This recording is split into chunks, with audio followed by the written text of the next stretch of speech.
Happy August, everyone, and welcome to this week's episode of Sports Corner. So much is happening in the Olympics, so I'll dive right in with that update.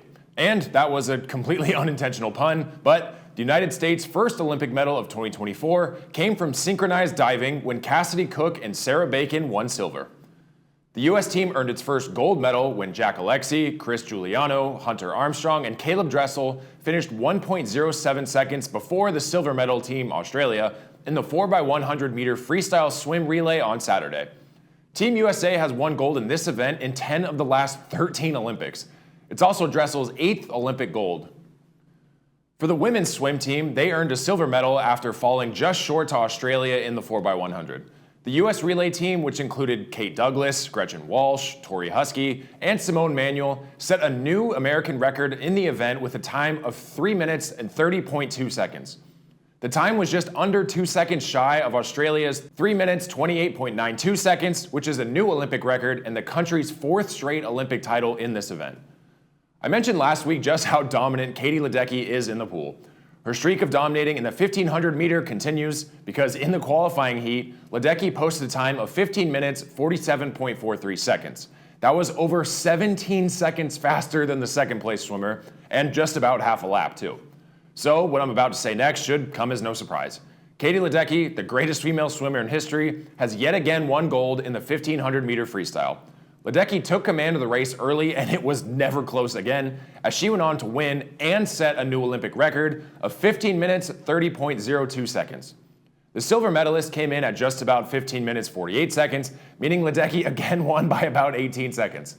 She now has won 12 medals in 4 Olympic Games, tying her for the most Olympic swimming medals won by a woman with Americans Jenny Thompson, Dara Torres, and Natalie Coughlin, and Australian Emma McKeon. Playing in their 3rd Olympic match so far, the U.S. men's soccer team struck first against Guinea. Midfielder Georgi Mihailovic put the U.S. ahead in the 14th minute with his 2nd goal of the tournament. Kevin Paredes added a 2nd and 3rd goal, giving the U.S. a 3-0 victory over Guinea. Now, the U.S. men's team is finally headed to Paris for the knockout rounds. This is the first Olympic knockout round game for an American men's team in 24 years. No U.S. men's team has ever won an Olympic medal in the modern era, and their path to achieving that feat started today.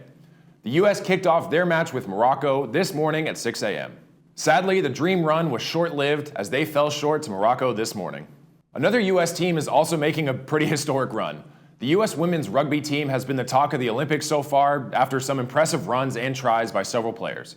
The team won the bronze medal on Tuesday, defeating 2016 gold medalists Australia in the bronze medal match and taking home Team USA's first ever Olympic medal in the sport.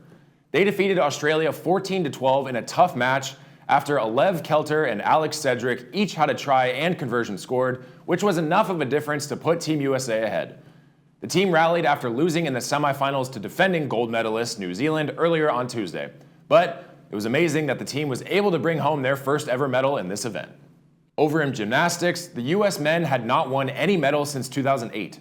That changed Monday when Steven Niederosik became an American hero after helping the U.S. men's gymnastics team win the bronze medal with a perfect pommel horse routine.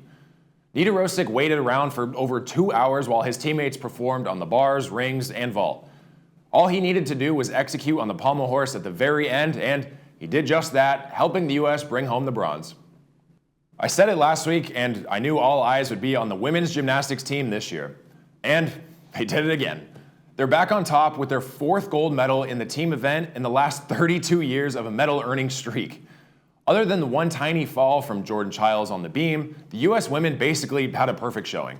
It all came down to Simone Biles' floor routine to secure the gold. She only needed roughly 10 points to secure the gold, and for her, that's a complete cakewalk. Biles dropped a 14.666 and has officially become the most decorated American gymnast in the history of the Olympic Games with 8 medals. Suni Lee, Jordan Chiles, Simone Biles, and Jade Carey all looked absolutely dominant throughout the entire day and brought home the highest honor. The women's all-around finals and individual event finals began yesterday and will continue through Monday, so be sure to tune in to see which athletes can continue bringing home more medals. So far, the U.S. men's basketball team has looked absolutely dominant. They opened up the games with a massive 110-84 victory over Serbia. Kevin Durant came off the bench and hit a three-pointer just 14 seconds after he entered the game, and that was just the beginning because Durant then went a perfect 8 for 8 shooting in the first half that resulted in 21 points in the first half alone. Durant provided the spark and ended the day with 23 points. Team USA are 4-time defending gold medalists, so they look to continue that streak. Game 2 was Wednesday morning against South Sudan, who's a team that has surprised some people and been a pretty difficult matchup. South Sudan has become known for their three-point shooting in these Olympics, and even though they hit 11 threes in their game against the US, the Americans walked away with a 103-86 win. They'll now move on to face Puerto Rico tomorrow, and the winner will advance to the quarterfinals. For the US surfing team, all 5 of our surfers advanced past round 1. John Florence, Griffin Colapinto, Carissa Moore, Caitlin Simmers, and Caroline Marks all won their first heats of the Olympics. Because all surfers won their heats, they all automatically advanced to round 3. Unfortunately for the men, both Florence and Colapinto did not advance past round 3 to the quarterfinals after falling just short in their respective heats. Today's the beginning of the track and field events, and in my opinion, these are usually the most exciting events to watch. Be sure to check out all of our athletes and try and track just how many medals they can bring home. The US has also earned medals in cross-country cycling, fencing, rugby, skateboarding, and more. Currently, as of Thursday morning, the US is sitting atop the leaderboard with 31 total medals, including 6 gold, 13 silver, and 12 bronze. Like I said, there are still tons and tons of more events to watch, so be sure to watch as many as you can before the closing ceremonies. Team USA has looked incredible through the first week, so let's hope they can continue the streak. That was a ton of information, and it barely even scratches the surface of all the excitement and history that's been going on in this summer's Olympics. There's so many different events and athletes and stories to cover, and if I had a 1-hour-long show, I'd still try to cover them all. Come right back next week for more news, updates, and highlights from all around the Olympics, and possibly some other sports if something comes up within the next week. Hopefully you enjoyed the start of the NFL preseason last night, and more games start next Thursday. As always, thank you for watching. I'm Cole Young. Have a great weekend, and I'll see you next time.